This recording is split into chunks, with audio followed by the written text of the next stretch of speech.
नमस्कार दोस्तों, मैं हूं एमएस योगी और आप देख रहे हैं एमएस बल्लभगढ़ चैनल। और इस पर हम पढ़ रहे हैं हमारी लाइब्रेरियन ग्रेड थर्ड के लिए फोर्थ यूनिट। और फोर्थ यूनिट में भी हम चर्चा कर रहे हैं सूचना के स्रोत की। किसकी? सूचना के स्रोत।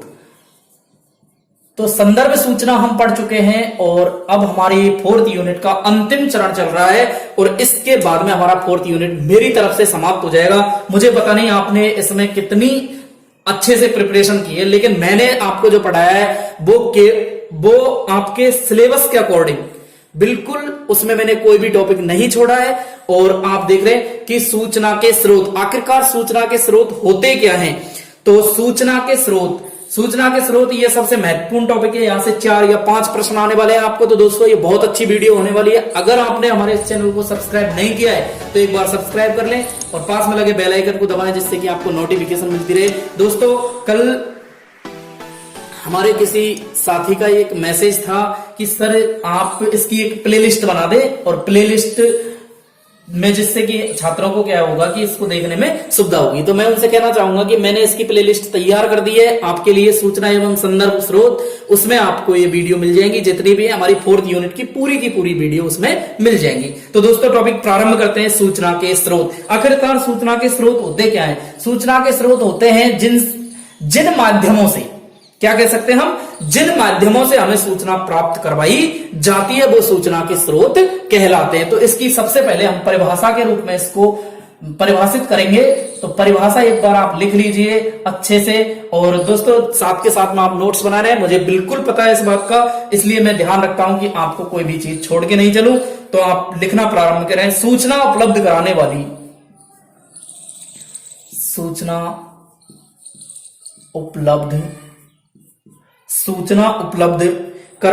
सामग्री, सूचना उपलब्ध करवाने वाली सामग्री तथा उसका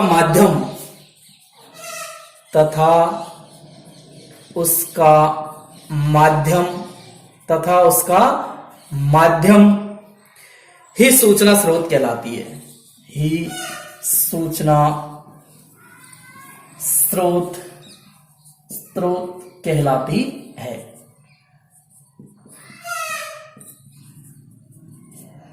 तो सूचना के स्रोत क्या कह सकते हैं दोस्तों? हम कह सकते हैं कि जिस माध्यम से हमें सूचना मिलती है, जिस मीडियम से हमें सूचना मिलती है, वो ही माध्यम क्या कहलाती है? सूचना के स्रोत कहलाती है। चाहे सूचना कहीं से भी आपको प्राप्त हुई हो।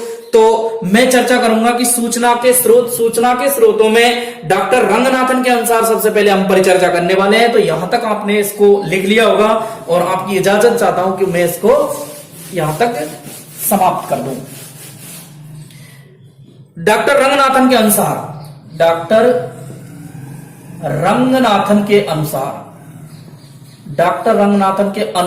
हम पढ़ रहे हैं क्या? सूचना के स्रोत। तो डॉक्टर रंगनाथन ने इसको 4 भागों में विभक्त किया है। कितने भागों में? 4 भागों में विभक्त किया है। परंपरागत, नव परंपरागत, अपरंपरागत और मेटा प्रलेख। तो दोस्तों, हम सबके बारे में पढ़ने वाले हैं कि परंपरागत क्या होता है, नव परंपरागत क्या होता है, अपरंपरागत क्या होता है, मेटा प्रलेख क्या होता है। तो रंगनाथन ने इसको 4 भागों में विभक्त किया है। और 4 भाग कौन कौन से हैं वो आपके लिए मैं बता देता हूं कि 4 भाग हैं हमारे किसके? रंगनाथन के अनुसार। रंगनाथन ने इसको 4 भागों में विभक्त किया है। तो दोस्तों, सबसे पहले तो हम एक मॉडल के माध्यम से इसको, एक सारणी के माध्यम से समझेंगे। उसके बाद में हम इसकी संपूर्ण परिचर्चा करेंगे। तो दोस्तों, आपको धैर्य बना के रखना है और देखते रहना है कि हम क्या पढ़ रहे हैं और हमें क्या आवश्यकता है। तो सबसे पहले उन्होंने 4 भागों में बांटा। पहला नंबर था परंपरागत माध्यम। नंबर 1 की परिचर्चा की है मैंने। नंबर 2 जो परिचर्चा करने वाले हैं वो है नव परंपरागत।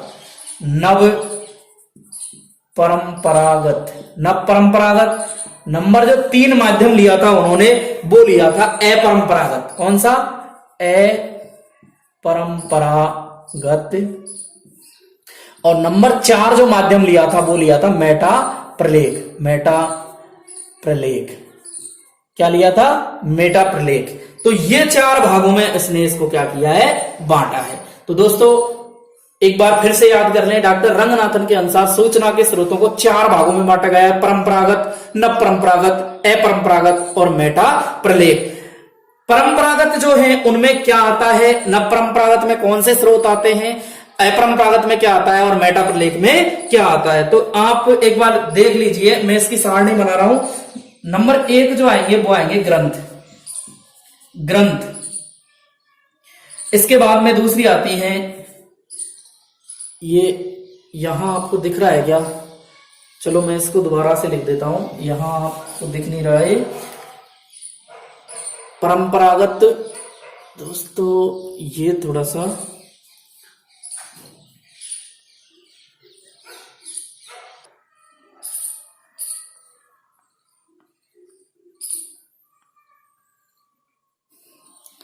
तो ये आपको यहां से दिख जाएगा अभी, ये दिख गया लो, परंपरागत, न परंपरागत, अपरंपरागत और मेटा प्रलेख। तो परंपरागत में आते हैं नंबर 1 ग्रंथ, और ग्रंथ क्या होते हैं, मौलिक होते हैं, और इनको अभी हम प्रथम, द्वितीय और तृतीय स्रोत में भी पढ़ने वाले हैं। इसको पहले मैं बता देता हूं कौन कौन ने किसके अनुसार किस किसने बांटा है। एक तो हेंसले है, एक रंगनाथन है, एक ग्रोगन है, तो तीनों का वर्गीकरण पढ़ने वाले हैं। तो परंपरागत में आते हैं हमारे ग्रंथ। नंबर 2 सामयिक पत्रिकाएं, सामयिक पत्रिकाएं, सामयिक पत्रिकाएं। और नंबर जो 3 है वो है मानचित्र, मानचित्र। ये हमारे क्या हैं, परंपरागत स्रोत होते हैं। परंपरागत स्रोतों की चर्चा करते हैं। नंबर 1 परंपरागत स्रोतों में आते हैं ग्रंथ, सामयिक पत्रिकाएं और मानचित्र। तो यहां तक आपने लिख लिया होगा ऐसी मैं उम्मीद करता हूं। तो दोस्तों ये हमारा हो गया क्या, मानचित्र तक। उसके बाद में न परंपरागत, न परंपरागत क्या होते हैं कि प्राकृतिक विज्ञान के मानक तंत्र। नंबर 1 प्राकृतिक विज्ञान के मानक तंत्र, प्राकृतिक विज्ञान के मानक, मानक, प्राकृतिक विज्ञान के मानक। प्राकृतिक विज्ञान के मानक यानी मानक चिन्हों की बात की है इसने। इसके बाद में रसायन विज्ञान के मानक। नंबर 2 रसायन विज्ञान के मानक, रसायन विज्ञान के मानक। नंबर 3 पे परिचर्चा की है समाज विज्ञान में समाचार कतरने, जो समाचार क्षेत्र है, समाचार पत्रों की कतरने, कतरने कटिंग, समाचार पत्रों को किया कटिंग्स। और उसके बाद में देखो क्या आ सकते हैं। नंबर 4 लिखूंगा मैं यहां, पेटेंट, क्या, पेटेंट, पेटेंट। और नंबर 5 आता है विशिष्टियां, विशिष्टियां। नंबर 5 क्या है, विशिष्टियां। और इसके बाद में गुणधर्म की आधार सामग्री। तो यहां थोड़ा सा स्पेस नहीं है, मैं आपको बता देता हूं क्या लिखना है हमें। गुणधर्म की आधार स्थिति, गुणधर्म की आधार स्थिति यहां आती है। तो ये यहां तक आपने लिख लिया होगा, मैं ऐसी उम्मीद करता हूं। और इसके बाद में परंपरागत में 3 होते हैं। एक तो होता है श्रव्य, दूसरा होता है दृश्य। नंबर 1 क्या है, श्रव्य, दूसरा है दृश्य, और तीसरा जो होगा इन दोनों से मिला जुला रूप श्रव्य दृश्य, श्रव्य दृश्य, श्रव्य दृश्य। तो ये हो जाएगा हमारा क्या, नंबर 3। अब नंबर 4 की बात करते हैं हम, अनुप्रलेख की। मेटाप्रलेख या इसको अनुप्रलेख भी कहते हैं। मेटाप्रलेख या यहां लिख देता हूं मैं अनुप्रलेख, अनुप्रलेख भी इसको क्या कहते हैं, अनुप्रलेख भी कहते हैं। तो ये हो जाएगा मेटाप्रलेख या अनुप्रलेख। प्रकृति निरूपण उदाहरण जो इसके आते हैं, जैसे फोटोग्राफ है, यहां लिख देते हैं इसको प्रकृति निरूपण,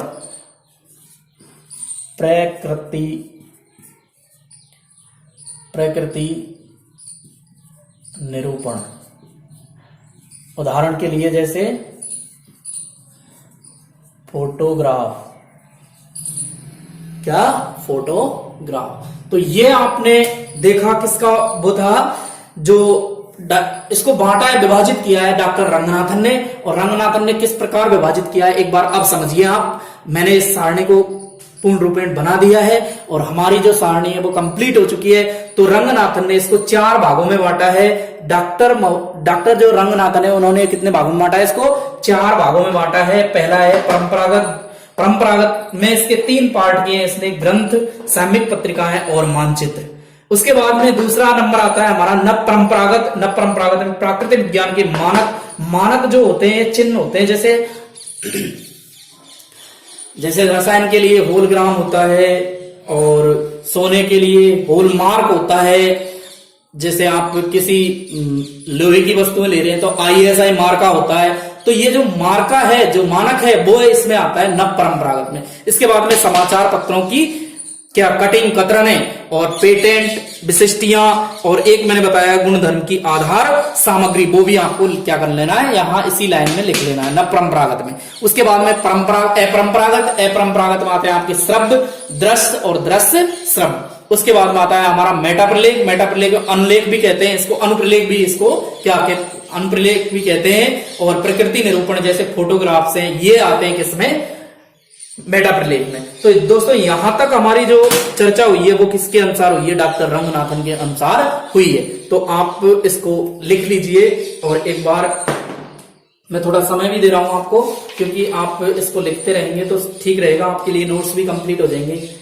तो दोस्तों अगर आप इनसे संबंधित आपके मन में और कोई विचार है, वैसे मैं आपको बता दूं आपका विचार आना स्वाभाविक है कि सर हमें ग्रंथ के बारे में नहीं पता, सामयिक पत्रिकाएं क्या होती हैं, प्राकृतिक विज्ञान के मानक क्या होते हैं, तो इनके बारे में मैं अभी बहुत विस्तृत रूप से चर्चा करने वाला हूं। अभी आप केवल और केवल इस सारणी को समझ जाएं, जिससे कि यहां आपको प्रश्न जो आएगा ना वो सीधा ही सीधा आता है कि रंगनाथन के अनुसार कौन सा विभाजन नहीं है, परंपरागत, अपरंपरागत, न परंपरागत, मेटाप्रलेख, और उसने दे दिया ये क्या, ग्रंथ सूचियां। तो आपको क्या करना है, वो ही क्या हो जाएगा, अलग हो जाएगा।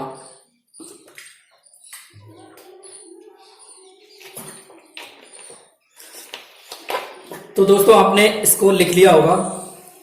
मैं आपको बताऊंगा कि यहां से प्रश्न किस प्रकार से आते हैं, प्रश्नों की भी चर्चा करने वाले हैं हम। प्रश्न जो आते हैं, प्रश्नों का प्रकार क्या होता है, प्रश्न का जो माध्यम है वो क्या होता है, तो ये भी हमें क्या करनी है, इसकी परिचर्चा करनी है। तो दोस्तों अब हम पढ़ने वाले हैं हेंसले का वर्गीकरण। हेंसले का वर्गीकरण पढ़ने वाले हैं। हेंसले ने कितने भागों में बांटा है इसको, हेंसले के अनुसार क्या रूप हो सकते हैं, तो ये हम पढ़ने वाले हैं अभी हेंसले के अनुसार। तो हेंसले जो है, हेंसले ने इसको 2 भागों में विभाजित किया है। एक तो प्राथमिक स्रोत है, कौन से, प्राथमिक स्रोत, और दूसरे होते हैं द्वितीयक स्रोत, द्वितीयक स्रोत। तो पहले पढ़ा था हमने रंगनाथन का, रंगनाथन ने 4 भागों में बांटा था, परंपरागत, न परंपरागत, अपरंपरागत, मेटाप्रलेख। दोस्तों मैं इतनी बार बोलूंगा कि आपको सीधे आपके जहन में उतर जाएंगे ये, और जब भी पेपर आएगा तो आप इसको भूलोगे नहीं। और हेंसले का जो वर्गीकरण है, हेंसले ने इसको 2 भागों में बांटा है, प्राथमिक स्रोत और द्वितीयक स्रोत। प्राथमिक स्रोत जो होते हैं, प्राथमिक स्रोत जो है वो हमारे कौन से हैं, वो पढ़ेंगे, और द्वितीयक स्रोत हमारे कौन से हैं उनको हम पढ़ेंगे। तो प्राथमिक स्रोत में आते हैं हमारे नंबर 1 ग्रंथ, क्या आते हैं, ग्रंथ। नंबर 2 हम लिख सकते हैं पत्रिकाएं, क्या, पत्रिकाएं। नंबर 3 जो है हमारा प्रतिवेदन, नंबर 3 क्या है, प्रतिवेदन।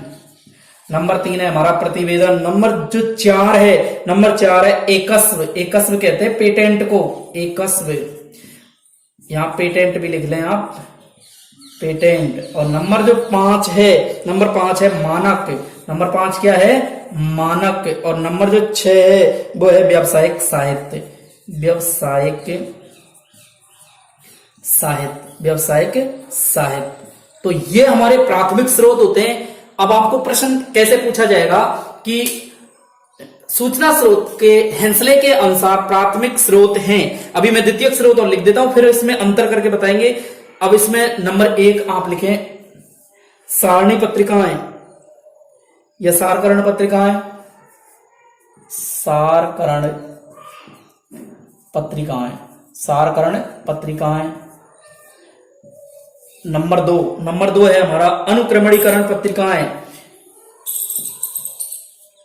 अनुक्रमणीकरण पत्रिकाएं, अनुक्रमणीकरण पत्रिकाएं। नंबर 3 की परिचर्चा करने वाले हैं हम। नंबर 3 है विषय ग्रंथ सूची, विषय ग्रंथ सूची, विषय ग्रंथ सूची। नंबर 4 समीक्षा, समीक्षा। और नंबर 5 है आपका सर्वेक्षण, सर्वेक्षण, सर्वेक्षण। तो आपसे पूछेगा कि हेंसले के अनुसार प्राथमिक स्रोत हैं ग्रंथ, पत्रिकाएं, प्रतिवेदन और सर्वेक्षण, तो कौन सा अलग हो जाएगा, सर्वेक्षण। इस प्रकार आपसे क्या कर सकता है, वो पूछ सकता है। तो एक बार मैं दोबारा से बता देता हूं कि हेंसले ने इसको 2 भागों में बांटा है, प्राथमिक स्रोत और द्वितीयक स्रोत। प्राथमिक जो स्रोत होते हैं हमारे ग्रंथ होती हैं, पत्रिकाएं होती हैं, प्रतिवेदन होते हैं, एकस्व होते हैं, मानक होते हैं और व्यावसायिक साहित्य होते हैं। द्वितीयक स्रोत की बात करें तो सारकरण पत्रिकाएं होंगी, अनुक्रमणीकरण पत्रिकाएं होंगी, विषय ग्रंथ सूची होंगी, समीक्षा होगी और सर्वेक्षण होगा। तो ये हमारे क्या हो जाएंगी, हेंसले के अनुसार वर्गीकरण हो जाएगा। हेंसले के अनुसार अब सबसे जो महत्वपूर्ण वर्गीकरण है वो है ग्रोगन का। ग्रोगन का सबसे महत्वपूर्ण वर्गीकरण है और ये आपको एग्जाम में सबसे ज्यादा पूछा जाता है। तो दोस्तों मैं इजाजत चाहूंगा आपसे, अगर आपने इसको लिख लिया हो तो मैं इसको फिनिश करूंगा। अब पढ़ने वाले हैं दोस्तों हम किसका, ग्रोगन का वर्गीकरण।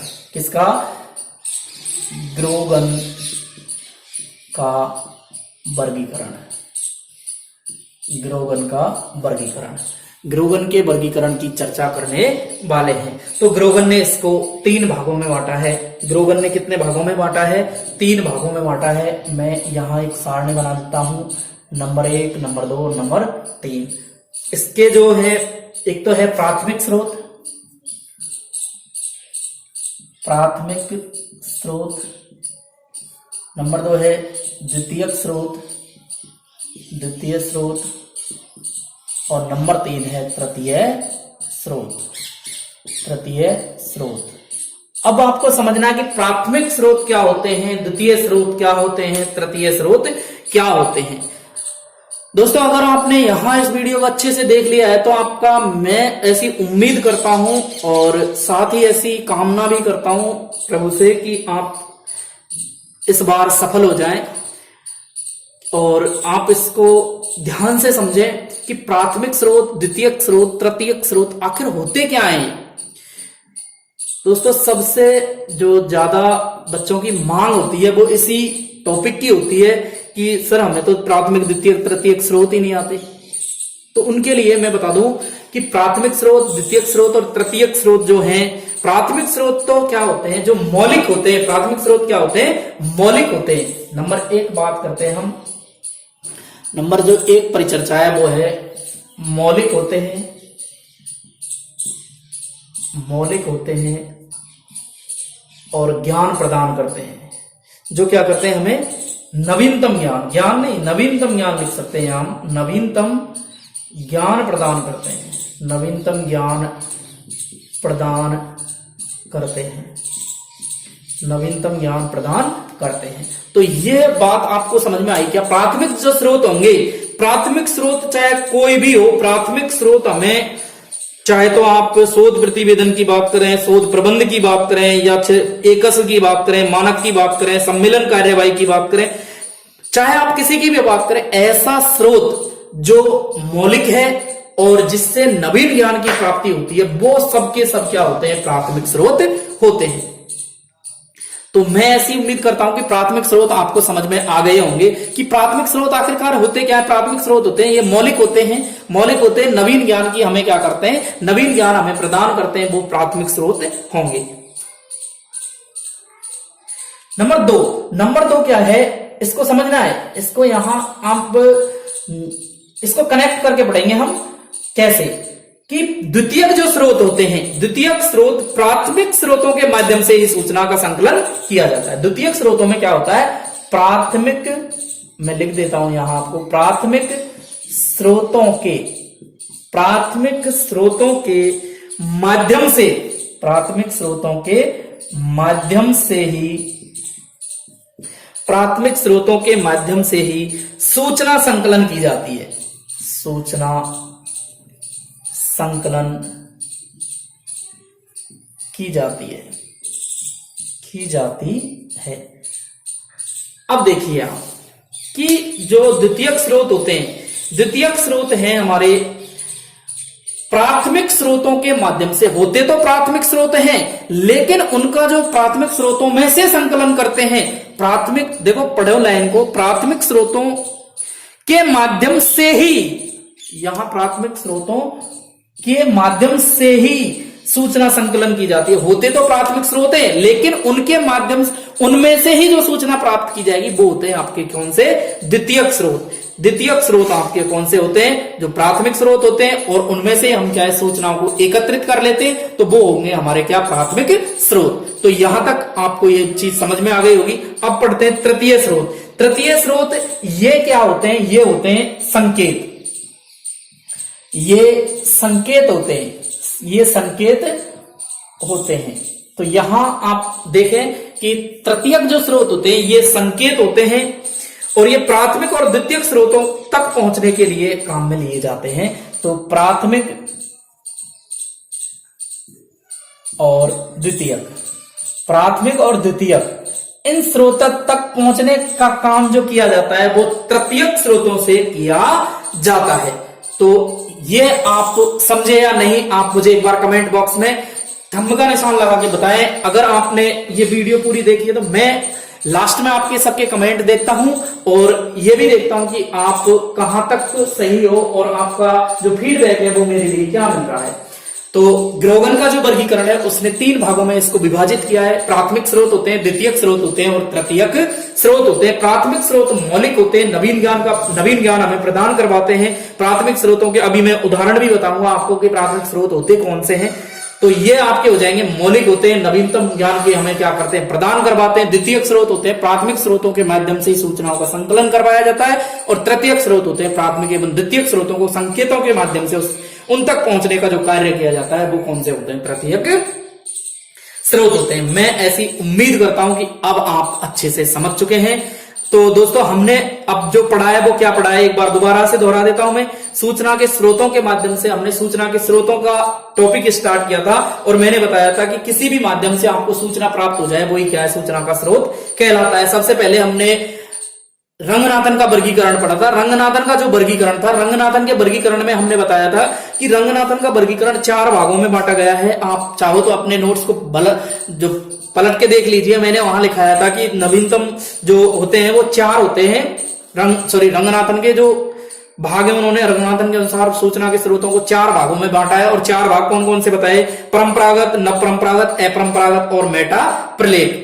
तो ये आपका हो गया। दूसरा भाग बताया था मैंने हेंसले के अनुसार। हेंसले का जो वर्गीकरण है उसने 2 भागों में इसको विभाजित किया है। नंबर 1 है, बताइए नंबर 1 क्या है। तो मैं आपको देख नहीं रहा हूं, फिर भी मुझे पता चल रहा है कि आपके मन से एक आवाज निकल रही है कि प्राथमिक स्रोत होते हैं। सर क्या होते हैं, प्राथमिक स्रोत होते हैं, और दूसरे होते हैं द्वितीयक स्रोत। प्राथमिक स्रोतों में मैंने बताया था ग्रंथ, पत्रिकाएं, प्रतिवेदन, एकस, मानक, और क्या बताया था, व्यावसायिक साहित्य। उसके बाद में द्वितीयक स्रोत सारकरण पत्रिकाओं की बात की थी, अनुक्रमण पत्रिकाओं की बात की थी। उसके बाद में विषय ग्रंथ सूची की बात की, समीक्षा की बात की, और सर्वेक्षण की हमने क्या की थी, बात की थी। और लास्ट बताया था मैंने ग्रोगन का वर्गीकरण। ग्रोगन का वर्गीकरण बताया, प्राथमिक स्रोत, द्वितीयक स्रोत और तृतीयक स्रोत होते हैं। प्राथमिक स्रोत मैंने बताया कि ये मौलिक होते हैं और नवीन ज्ञान हमें क्या करते हैं, प्रदान करवाते हैं। दूसरा बताया था द्वितीयक स्रोत, द्वितीयक स्रोतों के माध्यम से सूचना का संकलन किया जाता है। और तीसरा बताया था तृतीयक स्रोत, तृतीयक स्रोत संकेतों के माध्यम से हमें क्या करते हैं, संकेतों के माध्यम से ही प्राथमिक और द्वितीयक स्रोत तक हमें पहुंचाते हैं। तो दोस्तों अब एक सामान्य वर्गीकरण पढ़ने वाले हैं हम। क्या पढ़ने वाले हैं? सामान्य वर्गीकरण। सामान्य वर्गीकरण की क्या करते हैं हम अब चर्चा करेंगे। सामान्य वर्गीकरण,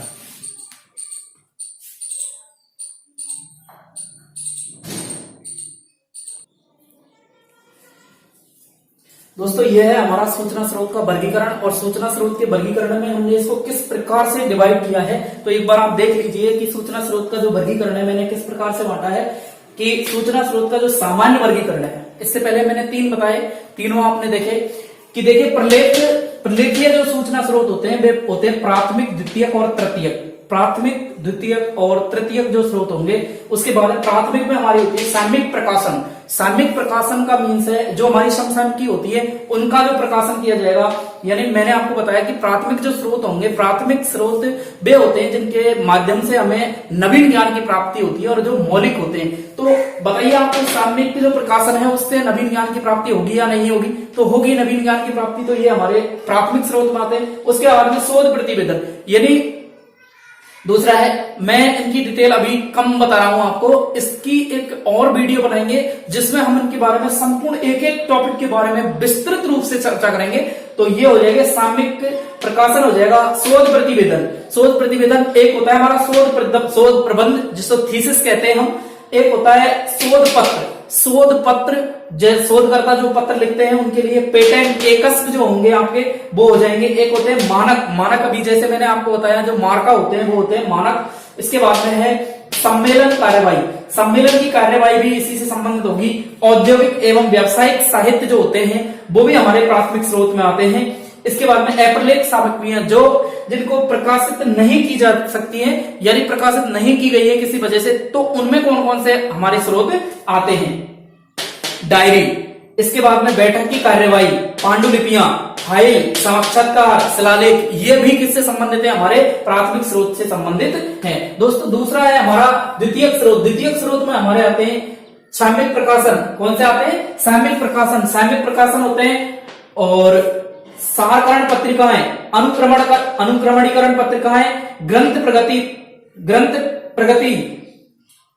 ग्रंथ, जीवन कोश। इसके बाद में विषय पुस्तक। अब इसके बाद में आते हैं संदर्भ ग्रंथ। संदर्भ ग्रंथ में आते हैं हमारे जैसे शब्दकोश है, विश्वकोश है, यानी डिक्शनरी है, इंसाइक्लोपीडिया है, हस्त पुस्तिका है, नियम पुस्तिका है, भौगोलिक स्रोत है, गजेटियर है, यात्रा दर्शिका है, मानचित्र है, ग्लोब है। इनके बारे में भी हम विस्तृत रूप से चर्चा करने वाले हैं, क्योंकि इसमें आपको जैसे हस्त पुस्तिका क्या होती है, हस्त पुस्तिका इसको वैज्ञानिक उपयोग में लेते हैं। जैसे वैज्ञानिक या कोई शोध कर्मचारी या शोधकर्ता जिसको हम कह सकते हैं, वो इसमें कुछ महत्वपूर्ण नियमों को अपने पास रखता है।